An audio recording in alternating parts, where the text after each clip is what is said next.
If somebody was to start at your level as an analyst, what kind of money could they make at that point? VC world mein, if you're 2 years into work, you can join in as an analyst at a firm. Okay. So at 23, 24, you end up joining a firm. An analyst can expect to earn maybe 10 to 25 lakhs. I think CA is just does not help you utilize your potential to the best. Some of the best years of your life you prepare towards an examination to just clear it. So I'm actually very fortunate to have not done CA.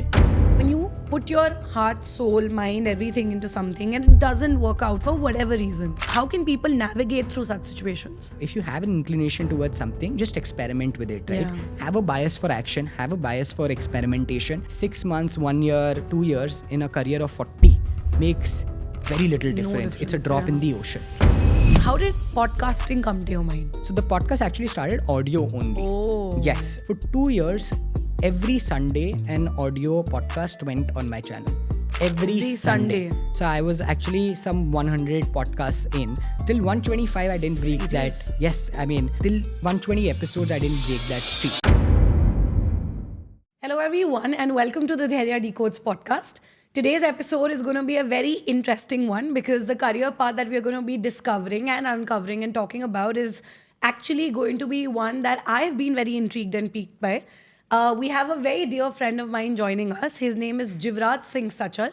He used to work at AngelList in their venture operations team for close to about 3 years. He is currently an angel investor and runs one of the leading business and startup podcasts in India called Indian Silicon Valley Podcast.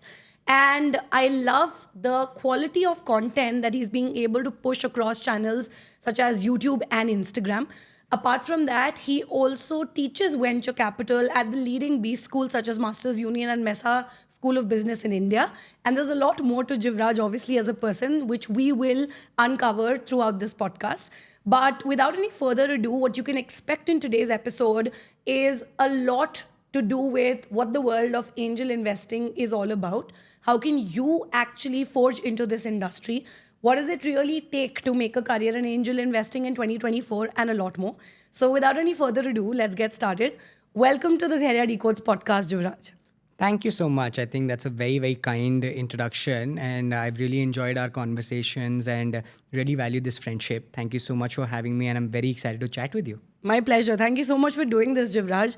And before we obviously get into the conversation and talk a lot about angel investing per se and the startup world and your podcast, I want to start with asking you a little bit about your journey because as much as I've seen you talk about the startup ecosystem and businesses and everything that you're doing and teaching related to venture capital and angel investing and stuff, I've not known a lot about Jivraj's personal story. Sure. And let's say when I introduced you with all of these different tags per se, that Jivraj is this, I think every individual on the inside actually describes themselves in a very different manner and mostly it's not associated with these tags. Sure. So if you had to introduce yourself, keeping aside everything else that I've said, how would you do that? Interesting. I think for me, the journey goes back to being a very simple yet eventful person to just try finding meaning in life. As a kid, I grew up in Calcutta actually, so knew very little about startups to begin with, and I was very academic in nature. But somehow, I got fascinated by how the world of non-academics looks. I got interested in public speaking, I got interested in events, and this is the time when I got exposed to the outer world beyond academics. Right. In Calcutta, your options, although are limited, and I by no means mean that in a bad way, but it's more traditional, conventional in nature, right? So I grew up in Cal, got into college at St. Xavier's. I spent 15 years in the same institution, very grateful for that. But a Jesuit education actually prepares you for a life of, strong values, discipline. It was actually very interesting. So very grateful for that early sort of career and early understanding of life. But college happened, and in college, 80% of my class was a CA background, right? Achha. They all wanted to aspire to be CAs. So by definition, I was in the 20% क्योंकि मुझे CA नहीं करना था. I was very clear, and actually because of my sister, my elder sister is a CA, and the only thing she told me when I was entering college was CA मत करना. And Why? I saw her. I think CA is just, I think it does not help you utilize your potential to the best. Because some of the best years of your life you prepare towards an examination to just clear it without having a fundamental understanding of those subjects. It does a lot to your confidence also, in case you don't qualify some of those examinations and you spend 18 to 23 in an examination where you don't know what the career pathways are. So I'm actually very fortunate to have not done CA. But long story short, I guess, I got interested in a bunch of different things, tried to build a company and really failed at it. When was this? What age was this at?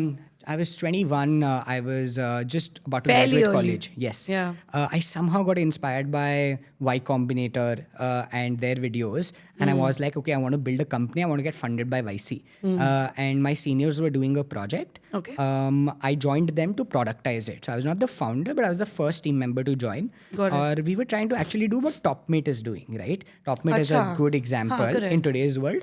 But I thought, you can order food online. You can order transportation online through Uber. Yeah. But you can't order somebody's time and expertise and productivity. Right. And Right. that felt weird, because if you want to study at a Harvard, right, I want to talk to an alum. I don't want to talk to a career counselor, maybe. True. Right. If I have an interview at McKinsey, I want to talk to somebody at McKinsey.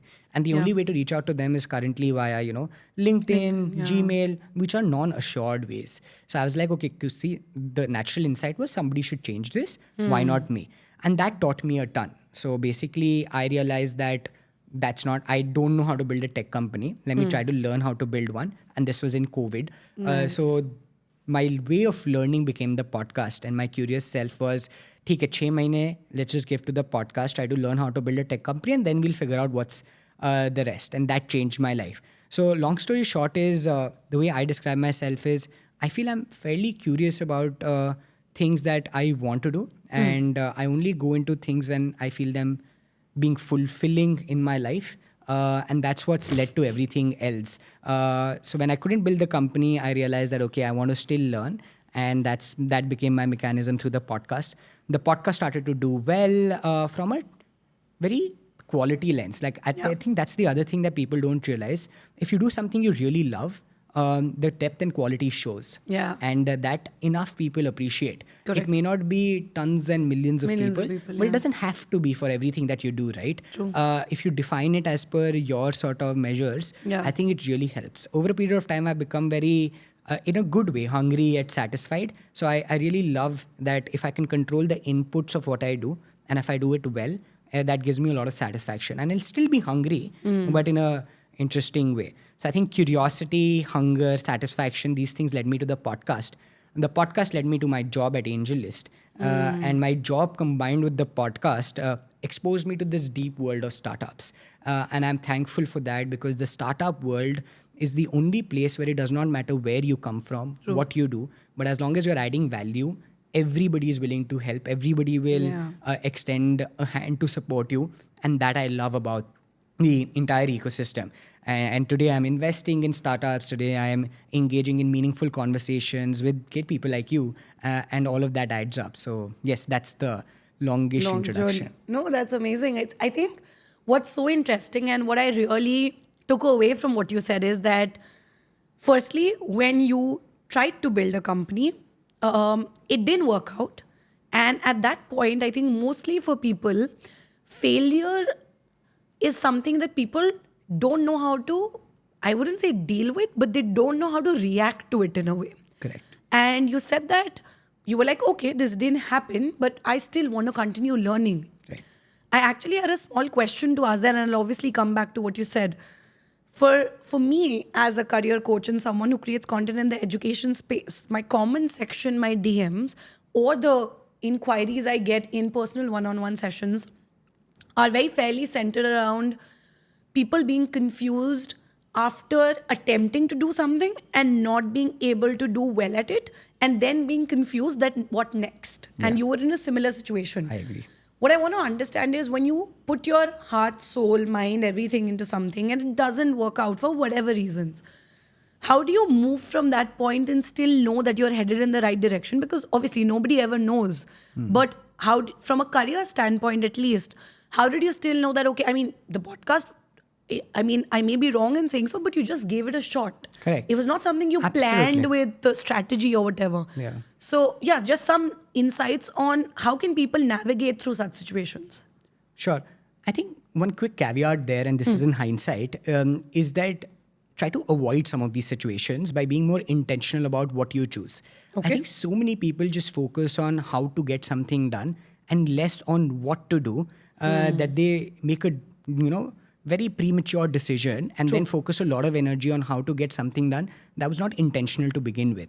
So I think a lot of what I've learned from the past is to say that, can I actually focus on how I can choose what I want to do as opposed to just do it, right? Very often we take up the next job basis what is available.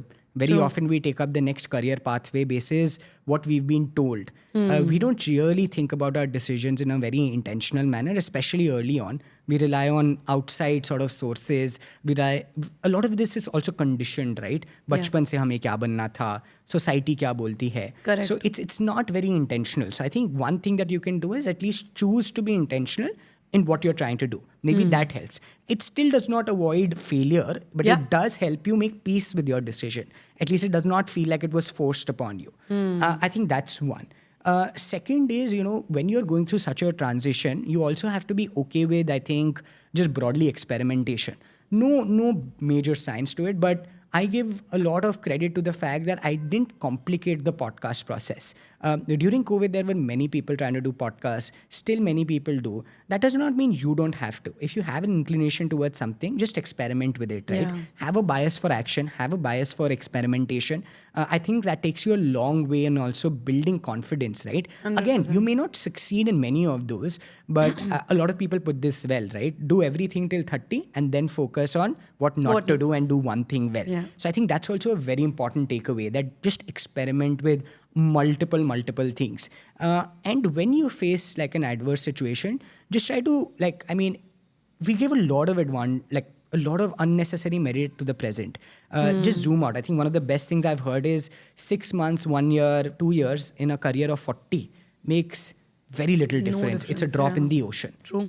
So if we actually do take that POV, we will try to take ourselves less seriously. We will be open to more failures, more experimentation. We will be more intentional. That 3 month sabbatical will not feel like a lot. That 6 month transition phase between two jobs will not feel like a lot. And we'll be able to give ourselves time and space. We just give that 1 month of perhaps, financial success or that salary that we get at the end of it too much weightage.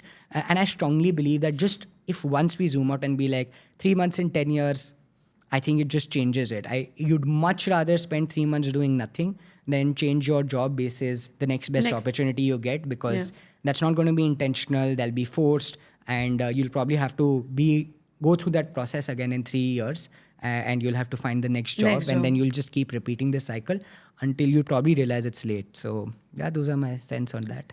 No, I think hard-hitting facts, but I think harsh reality again. And I really like the way you put it, because I feel, like you said, if you're slightly more intentional and you're focusing on choosing what you'd like to do rather than just going with the next thing that's available out there or that's supposed to be done stereotypically or as per the society, a lot of things could change for a lot of people, right? And while we're obviously talking about this and we're talking about the career choices you made early on and how you obviously got into what you're doing now, you mentioned that you obviously started working at AngelList, which is obviously a great company to work at. I want to understand, how did AngelList happen? And when they offered you the role that they did in venture operations, at that point of time, I think you were probably like a fresher who had just, kind of graduated out of college.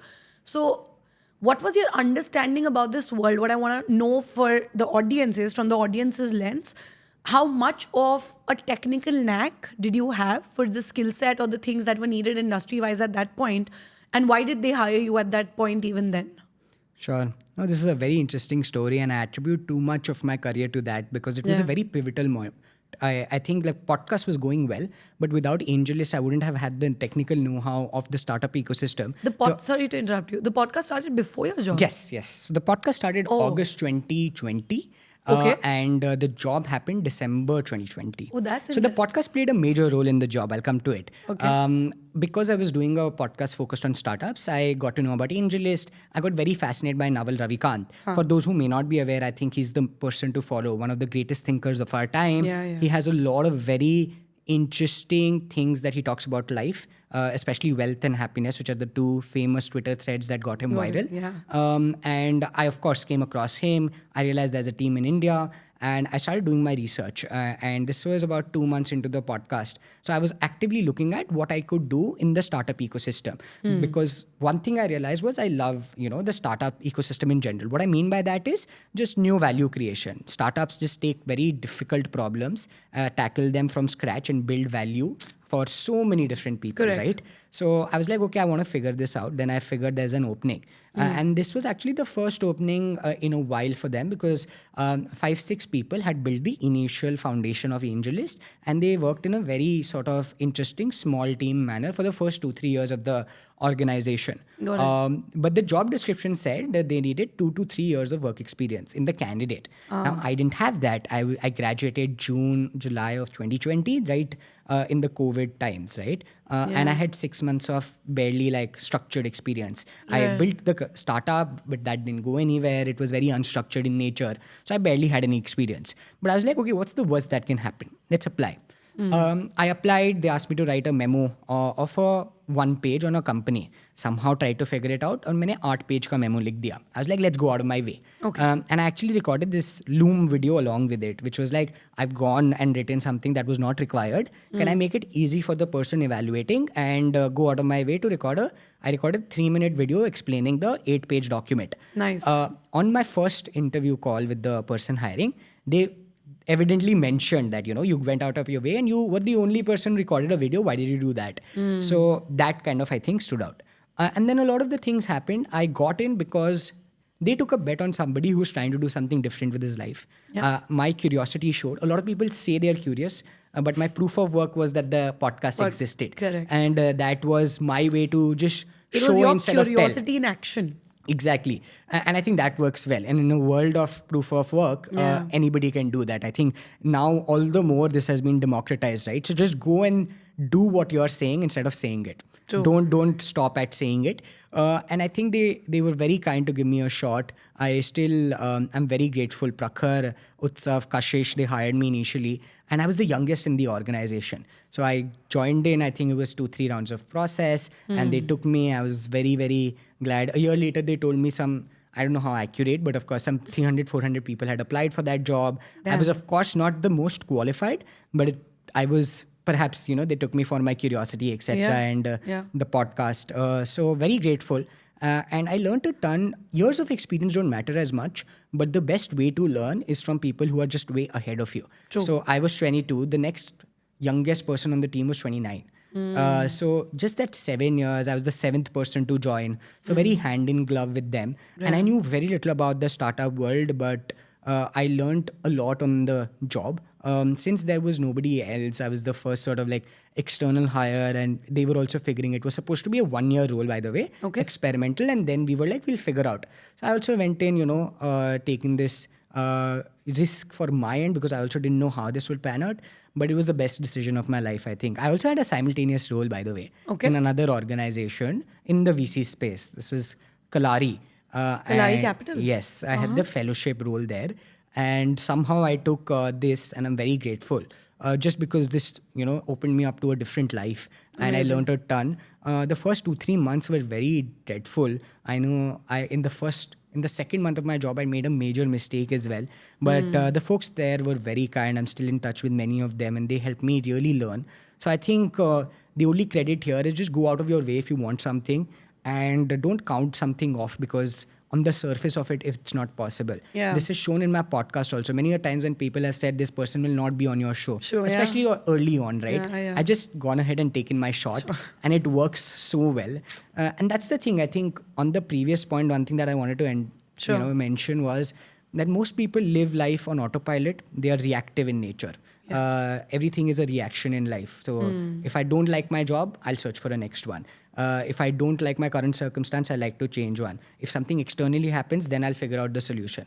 Yeah. I like to live life intentionally and on proactive mode, which is the opposite of reactive. Right. Which is to say that you broadly understand what you like, what you love, what you really want to do, and you be intentional about how to chase things that will make you accomplish that pathway, as Correct. opposed to being reactive to what happens in life. And this, in my opinion, requires only being intentional about what you want, just zooming out, knowing what you want, reflecting, blah, blah, blah. But just reaction and proaction, I think being proactive as opposed to reactive is very important. And I think that's what I attribute to the job also. But otherwise, it was a huge stroke of luck. Like, I don't want to discount luck in this entire process.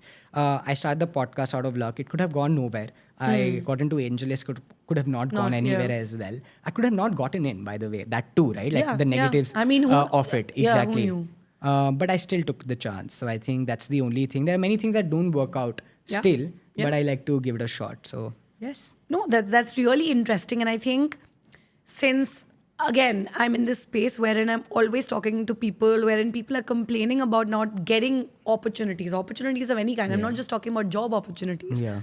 Your next client, if you're a freelancer, may not, let's say, close or whatever.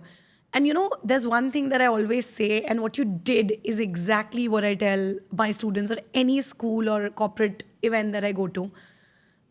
If you continue doing what 99% of the people are doing, you are going to get what 99% of the people are getting as an outcome. Yeah. But the moment you start doing what just 1% of the people are doing, which is the non-lazy lot or whatever, so to say, because these are people who are action takers and don't have that mindset wherein they take a back seat, you will get to those places where most people won't. In your case, I mean, I didn't know of this story. For a job description that says you need 2 to 3 years of experience, trust me, Jivraj, because I mean, I help people build resumes for a living. You can't get through. Yeah. Because even technically through the ATS and stuff, they put filters and all for the resume. So what I understand from your use case per se is that, number one, like I said, you went out of your way and you did something to actually show your dedication, commitment, and sincerity towards that job and what you could bring to the table. Because I mean, who today, ask anybody, would write like an 8-page memo and record a 3-minute video for a job? People don't do it. Trust me. So I think what helped you there is I think undoubtedly your commitment towards it, and they would have seen probably just one out of that entire pool of 300, 400 folks probably do it, because I don't think there'll be people who would have done it. And then you get those chances and those doors open, which would not have naturally just opened up, right? So I think, thanks for sharing that story. And I think with that, let me also segue into understanding that at AngelList, once you started working and obviously a couple of months had passed by, what kind of a major skill set do you think did you build on the job while working there? Sure. And if somebody is to work in venture operations per se at a company like AngelList, what would it take them to, let's say, get higher and go up the hierarchy in general? What kind of a culture do they have there? Sure. No, I think some of the core learnings that I still take to life were at AngelList because of AngelList. So for context, AngelList is a platform that helps you run a syndicate. It's built for angel investors who want to expand what they do. Yeah. Very simply stated, if you know Shopify, Shopify helps somebody set an e-commerce store. Zerodha helps you invest in public companies. AngelList helps you set up a syndicate and invest in private companies. So if you're a high net worth individual who wants to invest in startups, you come, and that is our demand side. You come to the platform, you discover syndicates, which are vehicles that invest in startups, and you start investing in startups. And on the supply side, we are a managed marketplace, which means on the supply side, we will have a lot of syndicates. So broadly, startup investing ke liye platform hai ye, right? My job was mostly, venture operations was more around growth, more around business development, and a bit around product management. We had to work with the engineers, tell them what features our LPs would want, our investors would want, and communicate that to them. Early days, a lot of it was operating work, which is like a lot of grunt work, which had to be done very responsibly. Okay. So one of the first learnings was that people are coming and putting in large check sizes. These are HNI. So we don't work with a lot of customers traditionally, but we work with a few thousand people who put a lot of money in startups, right? So first was being very responsible and building strong trust. It does not come in very intuitively because some roles may not require that kind of care, that kind of like affinity towards perfection. Yeah. Because startup world may especially, you can, move fast, break things, which is an ideology I like. But being a part of AngelList made me understand the gravity of things. I used to be very, finicky about give me more work, tell me what to do, I'll get it done. I used to prioritize speed almost always in my first quarter, 2 quarters. But one of the more important learnings was that perfection matters. This may not be applicable in every place, but I realized that responsibility, perfection matters.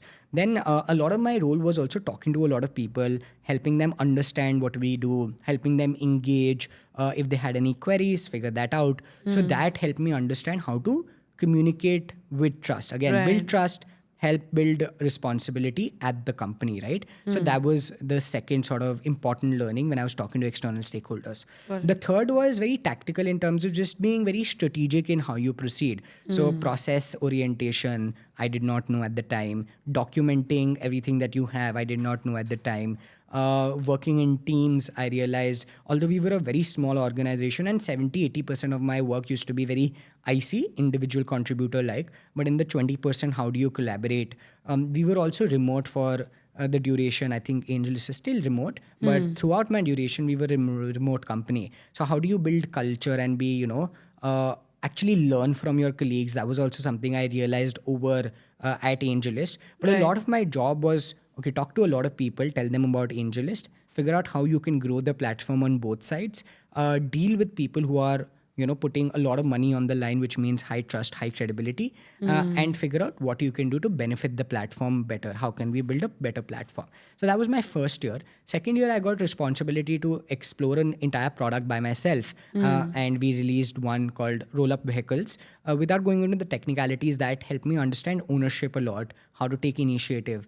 I attribute a lot of the culture learnings that I've had. Like, I find it difficult to imagine companies with bad culture because my peers were just so welcoming, very hands-on, very take ownership, take initiative, fly with it, very understanding, and very, very appreciative of any little things as you would do as well. All my quarterly calls with Utsav, whom I hold very dearly, he started AngelList in India, were actually about less work and more, right? He would always tell me to work on my health because at the time I would not prioritize it. I was working like weird hours, etc. So just to say that again, working with great people was perhaps the most important learning. My learning curve, my ability to evaluate people, my ability to work with really high bar people who hold you to the greatest standards, people who are not finicky about micro management. All of that comes from AngelList, and my bar for people just rose so high purely because I was at AngelList, and I understand and I empathize with people who may not have such a similar experience. But I think you should strive for all of these things. I mean, when I left also, there was no reason to leave from a anti, not liking AngelList standpoint. It was just because I wanted to prioritize other facets of my career, and I felt that would help me expand further. But very, very grateful to be at AngelList. Learnings around culture were very important. So I think tactical learnings from a trust building standpoint, process orientation standpoint, culture learnings to say whom you should work with, what kind of an organization should you build leadership, and also early responsibility, ownership, initiative. All of that came from my AngelList experience, and do more with sort of less, because we always maintain the fact that we don't want to hire like unnecessarily. I joined in as the 6th, 7th person to come in. By the time I was leaving in 3 years, we were 15 members. I was actually the most experienced person in the org by the time, actually, because there was some like leadership churn. But point being that I saw multiple different leaders as well, and that sort of helped us understand what it would be like, but loved that experience because I was able to see how different people are in action. And that was really crucial too, while keeping the space super small. And thankfully, I'm in good touch with all of the folks that I worked with, and that really helps. So yes, I think just a lot of core learnings on people as well, which I think gets missed. Over a period of time, I just developed the mental model that you need to work with great people. I think that should be #1. You can compromise on anything money, else. It's a etc. non-negotiable, I feel. Exactly. But if you're working with great people, I think much of it gets sorted out. 95% of everything is sorted. 100%. So very grateful for my AngelList experience. That's amazing. I wanted to actually ask you there, do you think technically, I don't know, maybe whether it was market research or a great understanding or a knack for understanding how startups work? Sure. Technically, do you think having a certain skill set, I don't know, in your industry, is there something that's like again, a non-negotiable on that front that will help probably? Sure. I think a deep affinity and passion for how startups work, that comes from having breadth. So the thing is that when you're investing, you need to have intellectual curiosity for a lot of things. Because at one point you're perhaps diligencing a consumer brand, at another point you're diligencing a Gen AI startup, at another point you're doing a hardware company, right? So you have to context switch between multiple things, which means that a strong affinity for research and how startups function is very necessary. It's not a technical skill. I often say that you don't need technical skills per se, but you do need passion. If you think you can just fulfill a checklist and do startup investing, I find that very difficult because you have to go out of your way. It's like you get thrown into situations like, okay, tomorrow you have to, diligence a footwear company, figure out everything about the industry, why footwear companies win, what they do right, pricing, how do you get that done? And I may not have ever read about that ecosystem. But in 2-3 days, I have to just educate myself from scratch, develop a first-hand knowledge about what it means to run a footwear company. Got it. So to do that, you just have to establish very strong curiosity, knowledge about multiple things, and the ability to juggle between them as well, which is why a lot of consultants end up doing, by the way, startup investing, right? A lot of analyst associates at venture capital funds are actually from a consulting background because consulting helps you with the research. Build that acumen in a way. Precisely all of those things, right? You can context switch because you're working from one project to the other every 3 months. You know how to do deep research. You have to talk to founders, which also a consulting job trains you for. So actually a lot of the skills are complementary, but then there are, of course, exceptions and other skills that are added.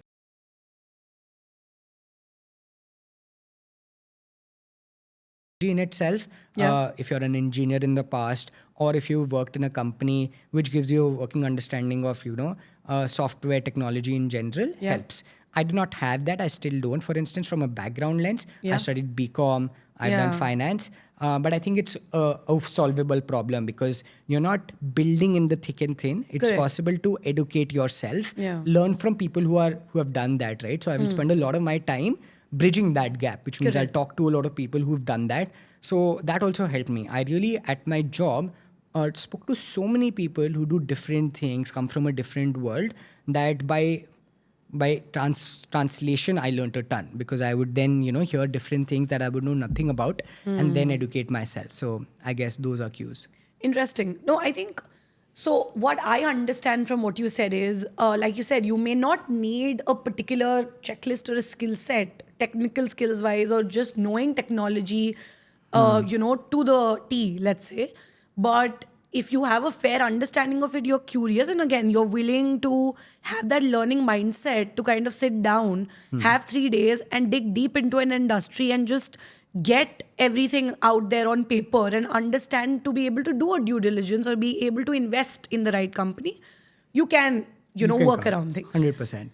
Having said that, Jivraj, if we look at a situation wherein you would have continued working at AngelList, right? Let's say, if you could give us a fair idea or a walk down of what your career trajectory would look like in terms of, I don't know if there were hierarchical roles per se, what level could you go up to?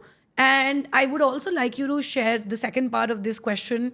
If somebody was to start at your level as an analyst or whatever you want to call it, from what kind of money could they make at that point in angel investing in a typical corporate job I'm talking about, not as an independent angel investor, to let's say going to the apex or whatever it is which you will be able to share with us. That would give the audience a fair idea of what to expect, at least monetarily, from a career path as such. 100%. Maybe the second one is a quick segue. So in venture capital, at a fund, you usually start off as an analyst. Yeah. Then you go up to an associate. Then there's a VP. Then you become partner.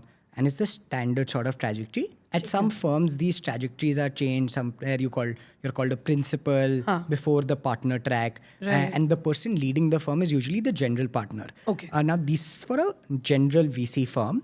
In our organization, we had a very flat structure because very few people. And we were also finding our feet. So we didn't have particular roles, but you could consider that I joined as an analyst of sorts. Like the like-to-like example would have been analyst to associate to senior associate, whatnot, right?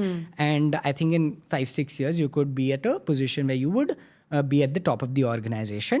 Again, these are standard sort of broad measures, not like-to-like. But VC world mein, if you're 2 years into work, you can join in as a analyst at a firm. Okay. So at 23, 24, you end up joining a firm and it takes about 8 to 10 years to partner track. In the middle, there's also MBA that comes in because some VC firms value that. Yeah. I took a different pathway, but I think that's the ideal thing. In terms of compensation really varies, but an analyst can expect to earn maybe 10 to 25 lakhs. At tier 1 funds, you earn up to 25 lakhs and there's a performance bonus as well. Got it. In tier 2 firms, you have the 10-20 lakh bracket. I was also in that sort of bracket. The good part, by the way, like the thing about money, at least in my case, was as a BCom graduate from St. Xavier's, your expectations are fine. They're not very much. I was driven by money, but I was like, I'll take, whatever it is. I got 2x the offer that I would have gotten as any other sort of job on campus. I had a job on campus in a trading firm, but I got 2x the offer. So I actually never sort of negotiated on money when it came to AngelList. I got super lucky. But VC firms in general are well-paying jobs, in my opinion. Post that, I think if you're at the associate level, that bracket increases to like 25 to 40. VPs will earn above 60 lakhs. Pretty decent to begin with. I mean, Yes. for an entry-level job, Yeah. 10 to 20, 25 bracket is very It's good. very good. Yes. I think VCs pay well and they also, it's a very good job in my opinion. Do you also attribute the higher packages per se to the fact that it's not an industry for everybody and still niche in India? It is very niche. It does not need as many people actually. It's not a people-heavy job. Yeah. So I think give or take, there'll be like, I don't know, 1,500, 2,000 people in all of Indian venture. Which is very few, right? You could, there are some organizations which have as many investment bankers in one company. One company, right? True. So I think that way, and the number of freshers in a year joining are also, in my opinion, very few. Like freshers meaning analysts, new analysts would be 150, 200 in a year. That's at very max. low. Yeah, that's very low. That's why it's a very high filter also. Because you don't need as many people. Like it's not that big yet in the country. Right. The good part is it's growing. It's growing a lot. The awareness of startups, as we all know, has really expanded. So I guess all of that is happening. But that's on the salary sort of bit and my progression as it would have been. Correct. Yes. Interesting. Very interesting. I think that would give them a lot of insights into what a career trajectory and path and compensation-wise things could really look like. With that, let's segue into the podcast because I want to talk about that. And I didn't know about this fun fact that you started with the podcast even before you got the job. So why don't we start with understanding, Jivraj, you were fairly early into this game. I think people were telling me you were very early into podcasting. I'm like, what? Come on. And now that I think about it, you started at a time probably when it was not, I mean, even now it may not be conventional to have a podcast, but I think you fairly started very early on. So my question here is that what gave you that instinct per se to even start a podcast? I mean, you could have very well thought of just creating content on Instagram. That could have still come more naturally, right? 2-3 years from now because so many people were doing it, or maybe writing on LinkedIn or having a YouTube channel. But how did podcasting come to your mind? Honestly, like I wish I was more thoughtful when I started, but my objective was to learn. Like I was very clear that, I want to learn. There are very few resources. At the time, when I looked up, Indian startup channels, I was like, nobody's talking in depth on how to build a company. And it was a personal pain point, right? I tried to build a company. It didn't work. I looked for advice around me. And Calcutta mein utne founders nahi the. So I didn't have like mentors per se or people that I could go to for advice. Right. I tried my like sort of cold reach outs, but that also weren't helping me a lot because I didn't have a background that would help me, blah, blah, blah. So I didn't have alums, etc. So idea was that, okay, I want to learn. I have questions that are not being answered by other resources. Can I just ask those questions? And I was like, 6 months ye karte hain, uske baad we'll figure out what the next thing is and I'll join a company. So that was the idea. And I honestly figured ki nahi koi kar raha, let me give it a shot. And I think that worked out well. Honestly, if I would have complicated too much to say that, okay, podcasting, koi aur nahi kar raha, should I do it? Will this lead to something? I honestly still don't, in my opinion. Like the lesser you complicate it, the better it is. And you manage expectations. I think that's the other sort of core thing, right? If I would have told myself that I want this to become the most heard podcast in the country, I was setting myself for failure because it was not the only thing I was doing. I was doing multiple things alongside it. I was exploring, I was working, I started working 3 months into the podcast. So it wouldn't have gone anywhere. So I think managing expectations help. But yeah, I guess it is combined with, in the startup world, this, people say this, you need to have irrational optimism, right? You have to be a certain amount of unaware and you have to have this optimism ki theek hai, kar lete hai, and we'll figure out the rest. Utna zyada uske baad you can't think about it, right? So I guess that also helped me at the time. But that's how I got started. And actually, by the way, COVID mein a lot of people did start podcasts around me. A lot meaning like 4 or 5 people because they were at home. Podcasts. I was going to ask you this question, but didn't you think of it from a cost standpoint, or were you doing it all virtually? Yes. So I did not complicate on the process and also. Yeah, I was like, what's the easiest way to do this? Got it. Everybody was talking on Zoom calls. Right. Everybody knew how to record a Zoom call. Yeah. So I was like, let's just get started there. Okay. So my first 10 episodes were also, by the way, Zoom videos, but not even on video. Achha. I was like, मुझे नहीं पता, like, अगर video भी on होगा, तो I don't know if I'll be able to ask a question, etc. So it's the easiest. So think of it like a phone call, right? It's like a phone call where you're talking to somebody. Which you were just recording. Yes. So the podcast actually started audio only. Oh. Yes. And I was like, I'll focus on quality. That still remains the core. I think quality will be where I derive most joy. The experience on the other side is also great. And चाहे कम लोग देखें और सुने, at least they have a fulfilling experience. I still say this, like if you're trying to do anything, by the way, just think of whoever sort of consumes what you're doing. It could be a product, service, or a podcast. But are they deriving a lot of joy from it? Is that actually valuable for that particular person? If you look at it from that lens, I think you do quality work irrespective of anything else. And that's how I got started without complicating. So I guess the learning was just to not complicate a lot of things. I think I've fairly measured now, which actually holds me back on a lot of things, which is why they say that, a lot of VCs don't make for great founders. Or if you know what can go wrong, you don't try attempting. So many people have actually, like people who built companies, have tried doing things where everybody would have thought it would not work, right? Airbnb, किसी ने नहीं सोचा था you would have strangers living in your home. But that's such a big business, right? So I think you have to just be juvenile and like optimistic sometimes and get started. I didn't know anything about podcasting, by the way. मुझे audio edit करना नहीं आता था. I didn't know how to upload it. All of this was on the job. Which I think everybody does as well. I think that's the best part about being like entrepreneurial. You just learn so many things. I'm still learning, right? Before this, we were discussing production, right? ये कैसे होता है? The technicalities. Yeah, exactly. I'm still learning. I mean, I think it's a journey. It's a journey and it's a never-ending journey, right? 100%. But what's very interesting, Jivraj, is that again, you made the best use of whatever you had around you in terms of resources and not overthinking things and just getting started.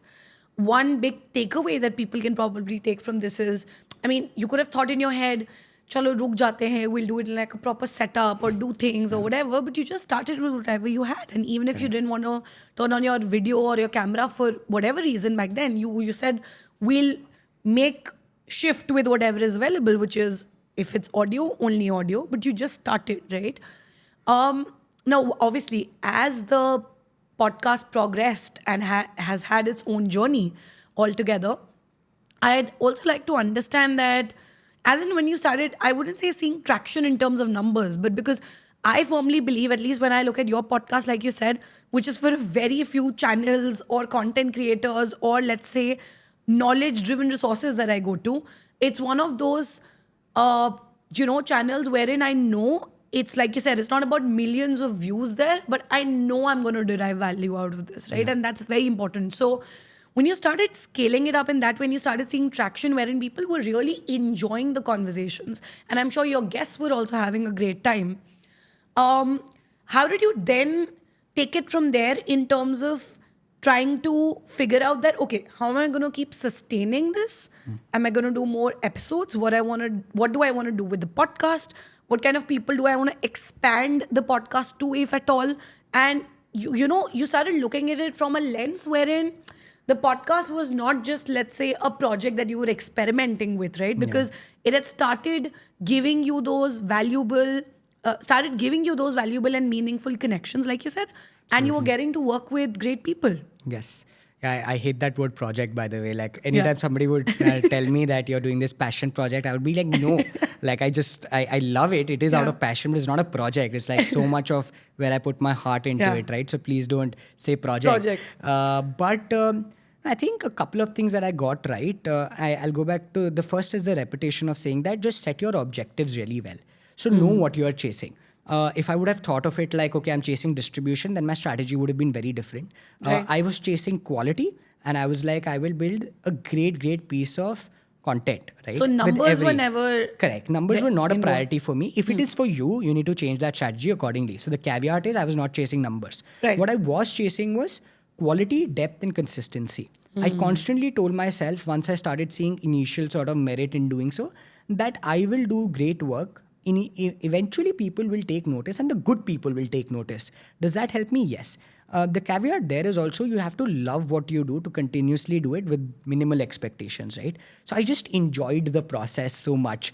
I can't begin to tell you how much podcasting has evolved what I do, right? Just the art of conversations, loving the fact that I'm talking to a friend over a piece of conversation, loving the fact that I'm talking to somebody I don't know at all, but learning from them. I'm always on discovery mode even today, irrespective of a camera is on me or not, right? Whenever I'm talking to somebody, I will value what they're trying to say. I will be curious. I will try to establish a good connection with them. I will try to, look them in the eye and actually develop a deeper bond and not just make it very momentary to say that, it's coffee, it's done. So I think all of that. But what helped me was just knowing what I want, enjoying what I do, and continuously doubling down.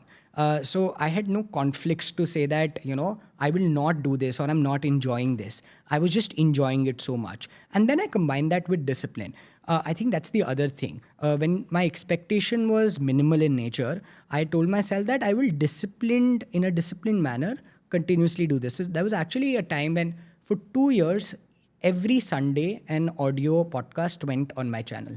Every Sunday. So I was actually some 100 podcasts in. Till 125, I didn't break that. Yes, I mean, till 120 episodes, I didn't break that streak. You would put like these audio recordings on YouTube? On Spotify, yes.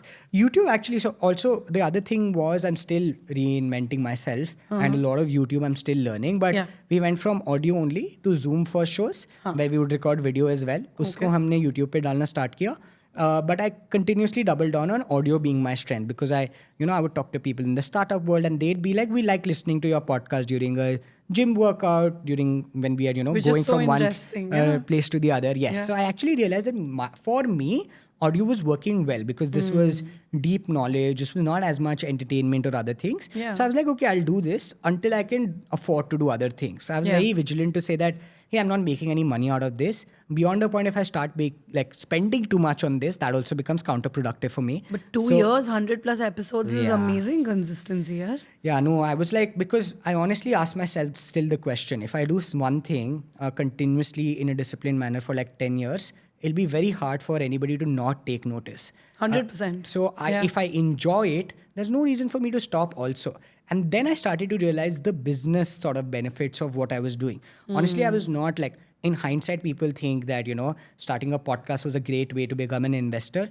I had no idea. If you would have asked me on the day I started the podcast that I'll start investing because of it, I would have laughed it off because मुझे पता ही नहीं था, right? But over a period of time, like so many people on the podcast became strong mentors, very good friends, and I started learning from them. It opened up so many different doors. It opened up access, credibility. I built an entire schedule around how I would conduct a podcast. So Friday nights, for instance, for the longest time for me were audio editing sessions because Sunday ko episode jana hi hai, right? That was like a strong thing. I had a regime to how much research I would do. So many of these things helped me like know more, earn more knowledge, etc. And so this was all, by the way, alongside your job at AngelList. All by Let's not forget that. Exactly. And for the longest time, I didn't have an editor. That I don't recommend, by the way. For audio editing is possible to but वो थोड़ा manageable होता Correct. है. But It's still, more it would have been manageable. a lot of learning. A lot of time. And time and learning. What my biggest takeaway was that if you don't edit initially yourself, you don't get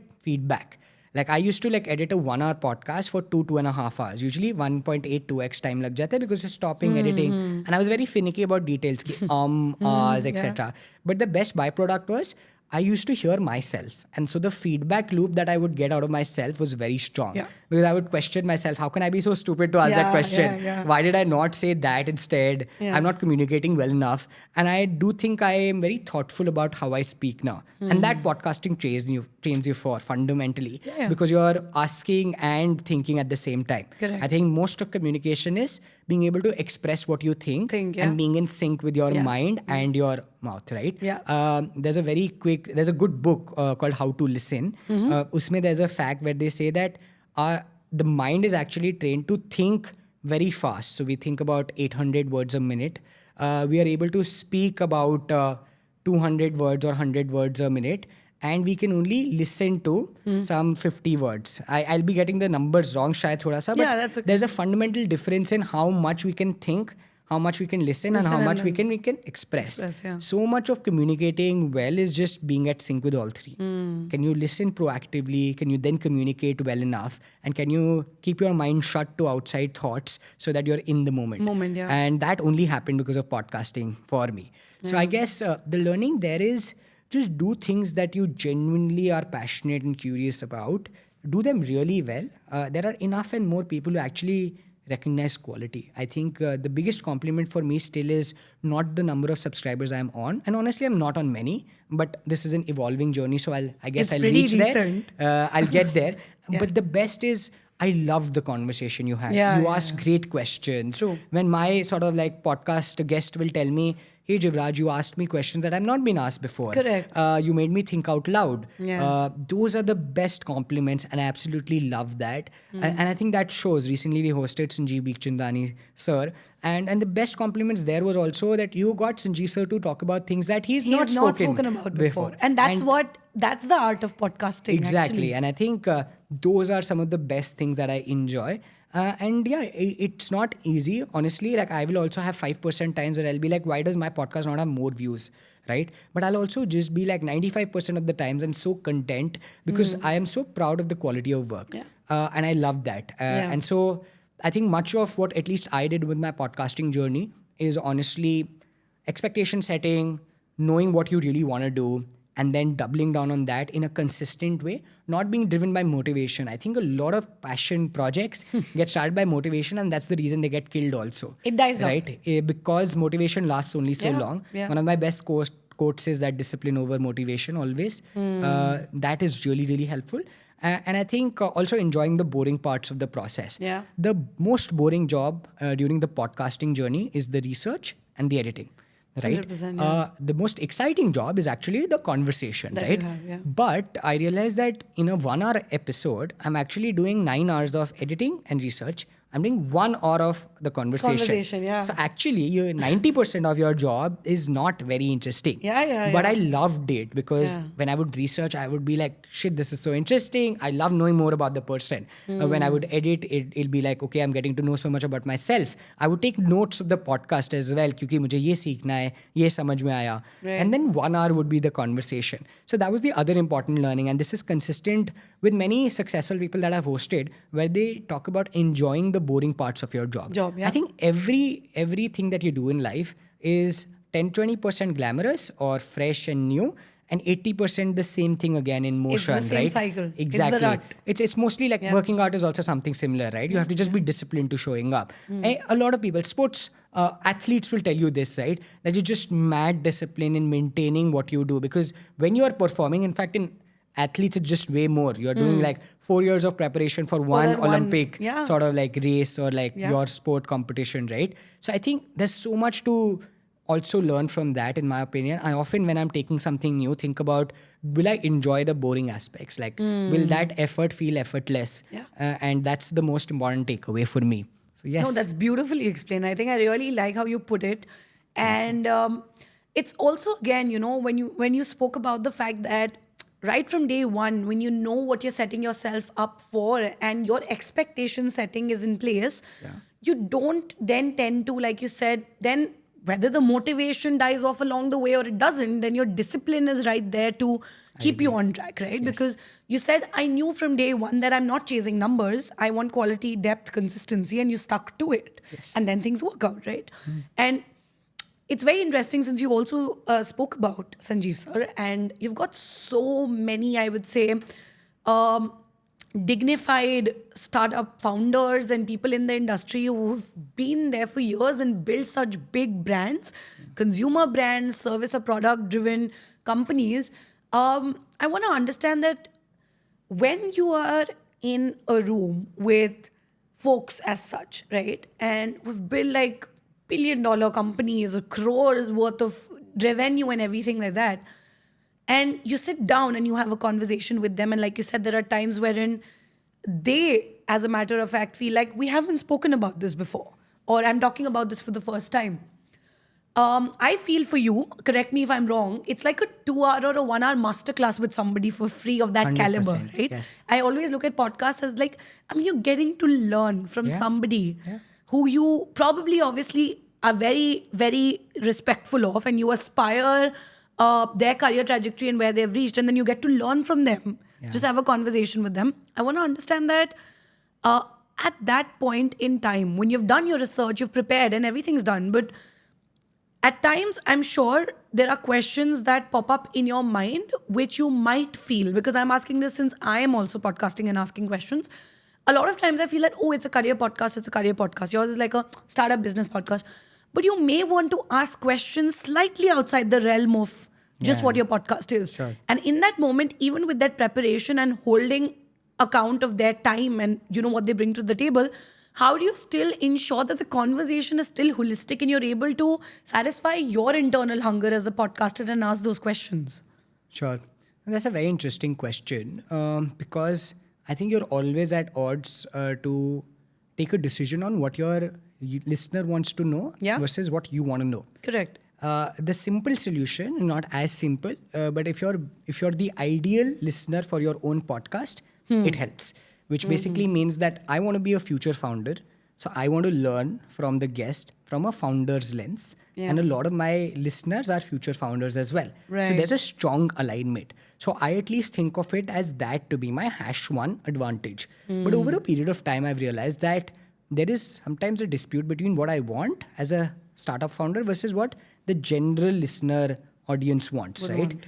It happens to me on Instagram a lot, in the sense that, these are snippets where I feel everybody will work, right? It'll really work. And then there are snippets where I'm not sure, and the opposite will happen. Happens. So you get to now understand, like, feedback loops are very strong, right? What does somebody like is very out there now. You can test it out. Yeah. So what I try doing is, I try to be authentic to saying that somebody once told me that people will come on your podcast as a listener for the guest first, but they will stay back for you. 100%. So the learning from that was, I have to be authentic to myself. And thus, I honestly am very free to ask anything I'm curious about. I don't have any sort of inhibitions to saying that I have to restrict myself.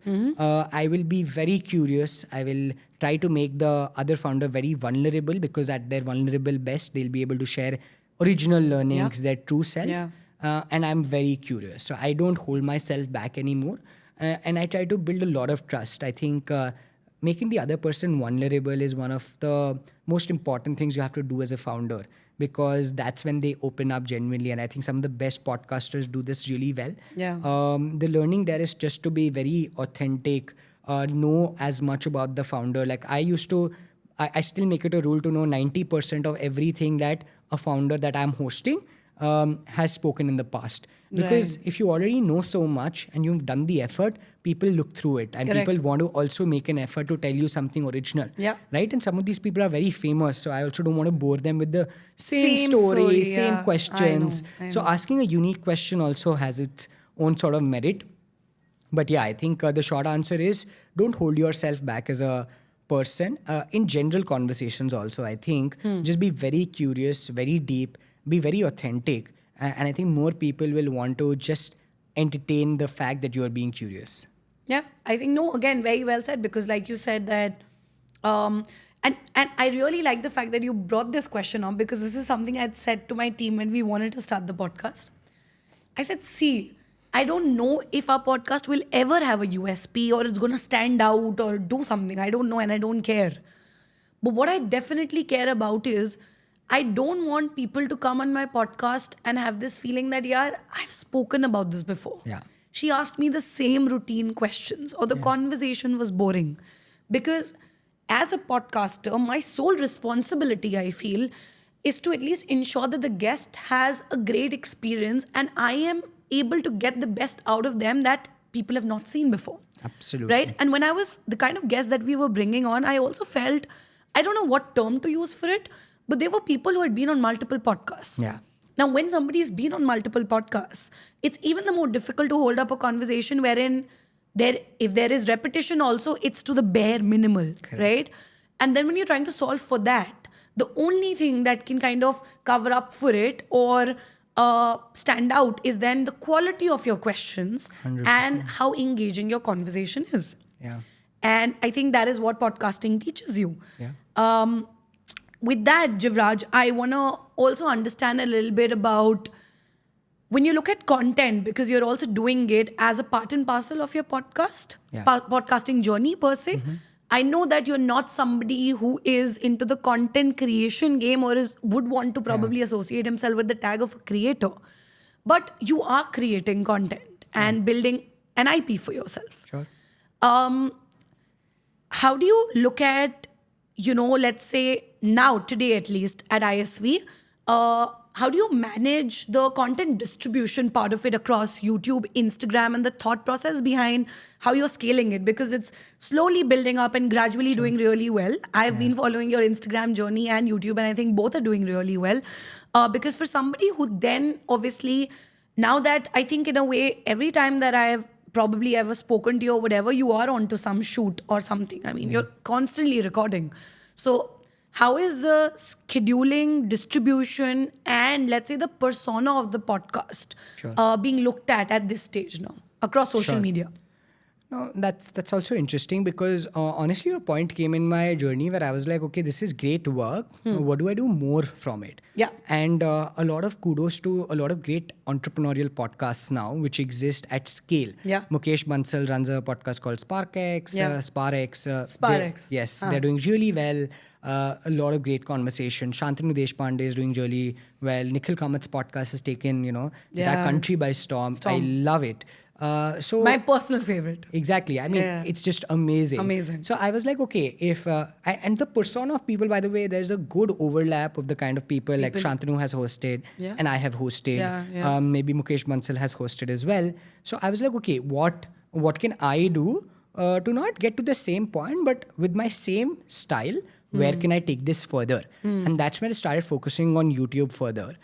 It's only been about 9-12 months, I think, since we started YouTube for the podcast from a in-person, content game, right? I just now record in person. I used to earlier record virtually as well. A couple of episodes, if I'm hosting somebody in the US, I'll record virtually, but everything now is in person. So that's the first thing we changed. And then we started recognizing that a lot of what I do is usually technical in nature. In the sense that you need to have a pre-understanding of startups to have a good time on my podcast. I was like, okay, can I reduce that? Can I talk more juvenile so that it can be helpful to people beyond a point as well? That was the other change we started doing. Then the distribution change was to actually be mindful about what people want to hear. sometimes I think as a host, you have to be a messenger of the audience. And you have to almost always ask what is in the audience's mind while being unique. Sometimes when you think of yourself as the audience, there's a mistake also, right? So I started being more focused on what do people want to hear. People want to hear about, how there are some financial successes involved in a founder's journey. So we started focusing somewhat on that. How they look at India, how they look at some parts of their business which will be more attractive than the others. Right. So I think I started incorporating a more general opinion to how I can incorporate that on my podcast without sacrificing my depth. So I was still like, I will not sacrifice on my values because I still believe in them. Unless something significantly different happens, I will never compromise on my values. But I will also focus on what can I do to improve. So form factor changed, style of podcasting changed, scope of guests also started changing. I started realizing that some of these people, while very valuable in nature, are not known to the broad audience. Yeah. And the truth is that if you want something to reach a broad audience, you have to maintain a good balance of people who are unique and people who are famous. Yeah. Ideal would be famous and unique. People who are not on other podcasts, but widely known. Sanjeev sir is a good example there. Correct, yeah. He's very widely known, but he's not on many podcasts, right? Yeah. So that's why that podcast did really well. Right. So I think that was the other learning. So I started expanding the scope of whom I host. And thankfully, I mean, some people that I've known over the last couple of years were very kind to agree and be on the show. And I've had the pleasure of hosting, Sarthak Ahuja, Virat Seth of Monkey, and many other sort of more traditionally famous guests. The benefit of having whom will be helpful on the podcast. Right? Correct. So these are the three main things we've done. Now focusing on short form also, because I realized that again, it just helps to have social distribution in this age. I think in 5 years, everybody will have social currency more defined in the sense that it may not exist as a currency, but it'll be unsaid, right? 100%. People will have distribution that will speak for something. And it just helps. So I was like, okay, what is the way to expand what I do? And this makes natural sense. So I was like, okay, let me put more of myself out there, which is not very natural to me. And yet it's been such an amazing process. I love it. It's been 2-3 months since I've been putting more of only individual content out there. Yeah. And I think it's a great thing to experience. I think I often say everybody should start a podcast at their life. So just do 2-3 episodes. You will hear yourself. You will ask questions. You will get to know 2-3 other people in depth. And it'll just train you for such a different process. It's made me like a 10x communicator is what I say. I agree. 10x people's person also, right? Purely because I've done this. And I think everybody should also try to make a couple of reels in their life because it just exposes you to the world. It puts you in an uncomfortable position. I was just going to say that. It provides gratification if it does well, and even if it does not, there's nothing like not doing well. You still get so much feedback. I guess it just transforms your way of. For me, the most important learning has been how people think. Like the response to a reel helps you understand what do people like. Which was very counterintuitive because I'm not very frequent on reels myself. I don't just normally view a lot. I don't like spend hours scrolling through reels. Couple of minutes, yes. But I don't think of myself as the ideal consumer, which is when these insights also really help. So long story short is, I've been forced to innovate because of just circumstance and being like, okay, why can't I do this? And I genuinely want to also. I want to grow, but sustainably and still maintain my core. I think the idea is that. And it's been very eventful and I hope it continues to be that way. I think a lot of people want to learn about things that I've had the pleasure of experiencing. All I'm trying to do is share those experiences and provide value to people who might be curious about knowing those. Because I think fundamentally startups changed my life. Podcasting changed my life. And I wish this happens to more people. I don't want it to just be a factor of chance. I really wish that people explore and find their version of what startup ecosystem means, what podcasting means for them. And if in any way I can be impactful to even one person, I will feel very fulfilled. I derive a lot of joy when people around me get satisfied, happy, and are at their best. And this is my way of making sure that happens to people that I don't know, because I only can know a certain amount of people, and that's how I want to design it as well. That's the attempt. And I think what better a time than this, Jivraj, to actually kind of do something for and in the startup ecosystem. 100%. And what better a medium also, I feel, to do it. Because like I said, it's such a great learning curve for yourself, for the audiences who view it. It's such a great holistic experience for everybody who's a part of it. And I just feel that, like you said, there's no single part of your answer which I kind of didn't resonate with, because it teaches you so much. It's a learning curve and a journey individually that you go on and you set out yourself for yourself. And I think your ability to also, I feel, understand human emotions and people better Great. is something that podcasting teaches you so well. And then you apply it to different Absolutely. facets of your life in ways you don't know, right? Because it just becomes like this second nature of sorts. And it comes to you very naturally over a period of time then.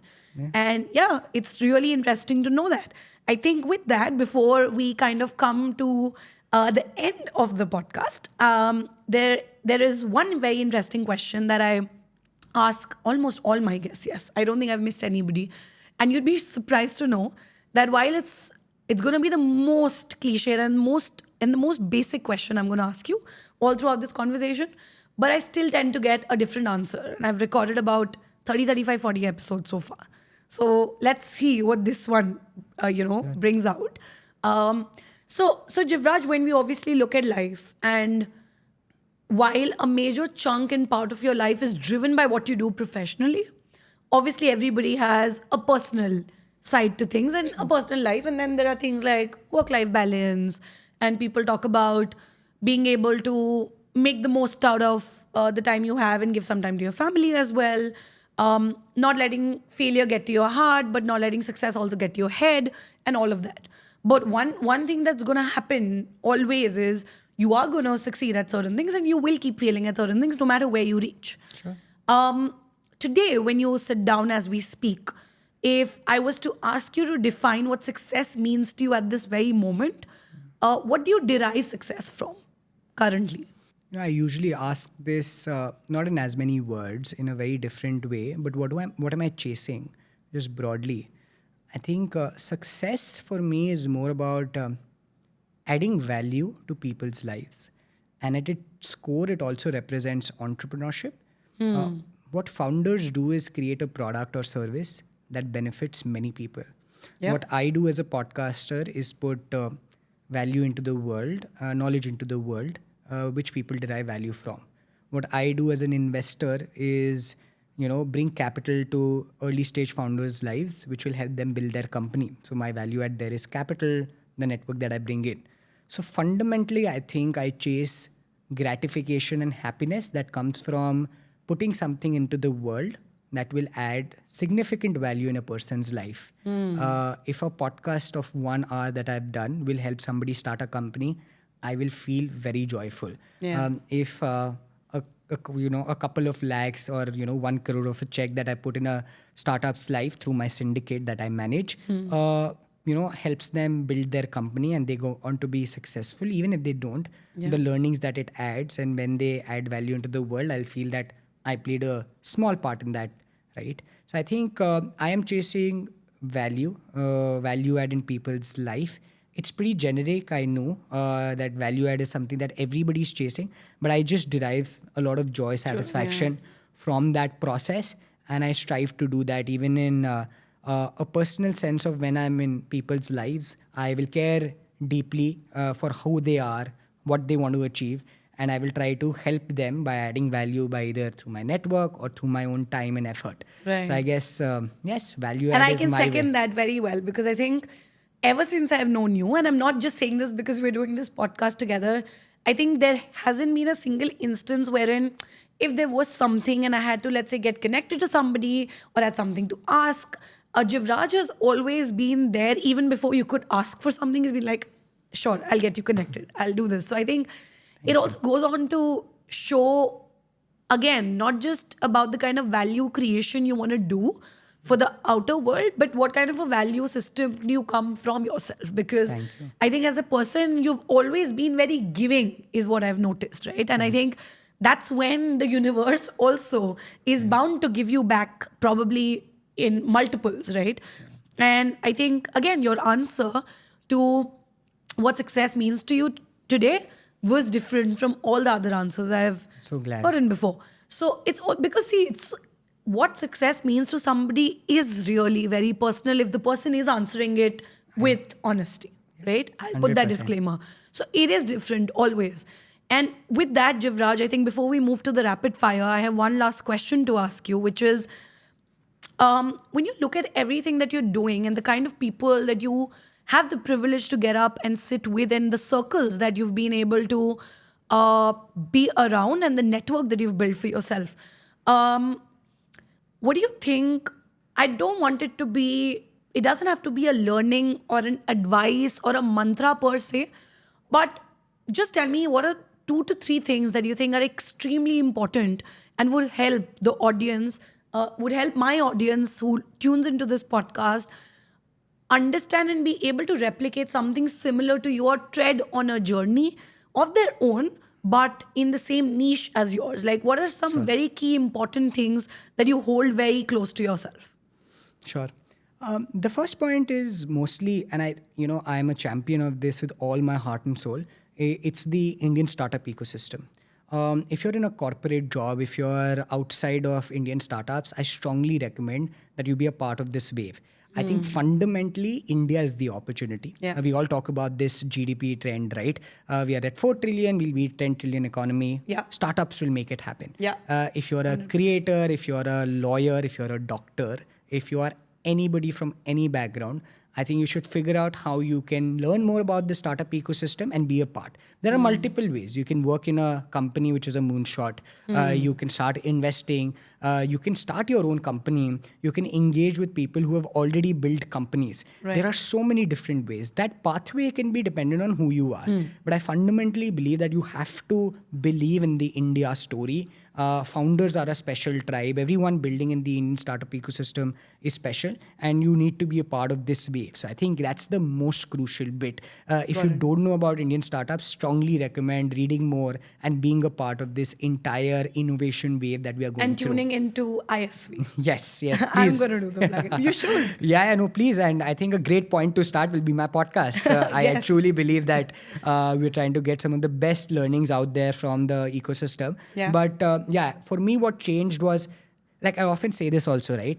As somebody who does not come from the ecosystem, does not come from a tier 1 IIT college or education, I shouldn't be here, in the sense that it's not built or designed for this, right? Yeah. But the startup ecosystem is welcoming irrespective of your background. Yeah.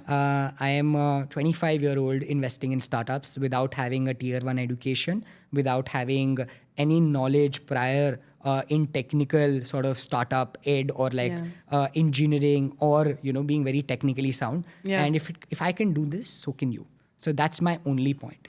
On the second lens, I really feel you need to think of things from a fulfillment lens. I think play long-term games. Don't try to solve for... I understand also this is the caveat that some people have to fulfill and have constraints in life, right? So you need to put a roof on your head. You need to have food on the table, in which case you have to make choices accordingly. Yeah. But if you have the luxury of not being constrained in the short term, matlab not live every weekend to weekend, not live every month to month, not live on a paycheck, then you should really optimize for the long run, which is be fundamentally sound in your learnings. Prioritize people. Don't make short-term cuts and just try to get to where you want to. Yeah. Be very, very sound from what you want to do ahead. Be thoughtful about where you want to go. Right. I think all of these things are to say that have maturity and think of the long term before you think of the short run. I think that's also super crucial. Easier said than done, but I think a lot of famous people have said this. One of my famous favorite quotes is by Bill Gates, who says that we really overestimate what we can do in a year, but really underestimate what we can do in 10 years. 10 years, yeah. A lot of them, Jeff Bezos, one of my favorite quotes again, says that don't think of what will change in the future, think of what will stay the same across years. He says that, commerce would have happened people will fundamentally buy things. Yeah. All Amazon does is it changes the way you buy. Instead of going to a retail store, you go to an app, Amazon, e-commerce, and you buy, right? So another, think long term, think what you can actually accomplish when you do that. Then, as I said, we started on that note also. The moment you think 10 years, you're just playing different games. I think it's I a love different that. game. Yeah. And the third is just prioritize people, I think, in the sense that, again, these are all things that we've been taught since childhood, but I don't think we realize it until we are old. If people do, that's great. But I've been fortunate to recognize that much of what life boils down to is having a fulfilling sort of job, whatever you do, enjoying the process, and then the people around you. Yeah. I think keep them close, prioritize relationships in life, including professional ones. Yeah. Many of my professional relationships have become personal friendships purely because, I think I've been able to prioritize that and not be objective oriented, takeaway oriented, right? If you look out for great people, I think life gets solved mostly, right? So just be in the lookout for make genuine friends as opposed to please your boss, right? As opposed to just do the basics. Basics, right? yeah. I think somebody said this, that most of what we learn is in different words what we've been taught earlier. Like a lot of what we were taught by our parents is fundamentally true. Yeah. कि honest रहो, लोगों के साथ ठीक करो, don't do shortcuts, Yeah. really believe in yourself. All of that is all true. Yeah. For me, these learnings came in different ways. In terms of the last point, I think about compounding. Compounding is the best principle. Again, we've been taught this since compound interest. So class 4, 5, when we are introduced to simple interest and compound interest as a concept. Yeah. I honestly only started believing in it when I saw my podcast in practice. My first year, not a lot of famous people would come on board, but I continuously did it. It compounded into me being such a, I think of myself as a great host, and that's one of the things I hold to 100%. heart. Yeah. So great host, great people coming on board, it receiving a lot of credibility, popularity, whatnot, right? Right. So things compound when you let them compound. Compound, yeah. And compounding means time spent and unique iterations, right? Yeah. So just understand compounding and play on compounding really well. And the caveat there is also, once you know what you like, so let's say experiment a lot, know what you like, double down on it to become the best at it. Yeah. So compounding is the most important principle that sort of changed my life. It also goes in hand with the long-term point that I mentioned. But yeah, I guess, these are general things, but when put in practice in tandem, in combination, so Indian startup ecosystem in a long-term way, compounded, keeping And people valuing first. people, yeah. Yes, I think can be a deadly combination. And I've been very fortunate to, I think more than anything else, I feel every new day is a fulfilling day for me. And I often say this, and I'm very grateful. And I really hope if I continue doing this, I'm not chasing anything externally. I think every day is very fulfilling and every day is a joyful day. And that's what matters to me. That's amazing. And I think the 4 to 5 takeaways that you kind of condensed, again, I think they were so well put, made a lot of sense, were practically implementable. So I really hope that everybody who is still stuck around and is listening to this conversation can actually put them to real use in life practically, because I am taking something back myself. And with that, I'm going to quickly segue into the rapid fire with you. So let's Jivraj, do it. we're going to keep the rapid fire very, very quick, obviously, as it's supposed to be. You can use one sentence or one word, whatever comes to your mind, but it has to be the first thought. Okay. Right? And these are not going to be restricted to just your professional career per se, right? Okay. So first question for you, Jivraj, is angel investing or podcasting? If you had to pick one, which one would Podcasting. you? Oh, wow. That was quick. I thought you'd take some time. Quick. That's nice. Great. Okay. The second question for you here is, Jivraj, that what's the silliest financial mistake that you've made in your life so far? Personally or professionally? Whatever your... I paid for cat tuition and never went. Okay, Yes. you paid for a cat Yeah, tuition I and you never enrolled went. into a cat tuition class and I went And it was for a the good first- amount of money. It was a good amount. Good amount of money. Yeah. Got it. Okay, great. Okay. Money, fame, respect. Put them in the order of importance right now in your life. Respect, money, fame. And why? I think I will always chase what somebody says about me if I'm not in the room. I will always chase that, not from a validation standpoint, but I need to know in my heart that I've done a good job at making that happen. Yeah. Money, because it buys freedom. Fundamentally, I think when you're not constrained because you're not chasing money, you're great. So I would like to get to a point. Mostly I don't make decisions basis money anyway. And I'm grateful for that. And I keep a long-term view of money and wealth generation. But it's a great liberating factor in life. And fame, I think, is not what I want to chase, because I think fame is a byproduct of strong respect and success. which will come by if I do good work. But Right. it's definitely not something I will do things because of. Will I do something because it will make me famous and not get respect? Probably not. So yes. Interesting. Okay. Thanks for that answer.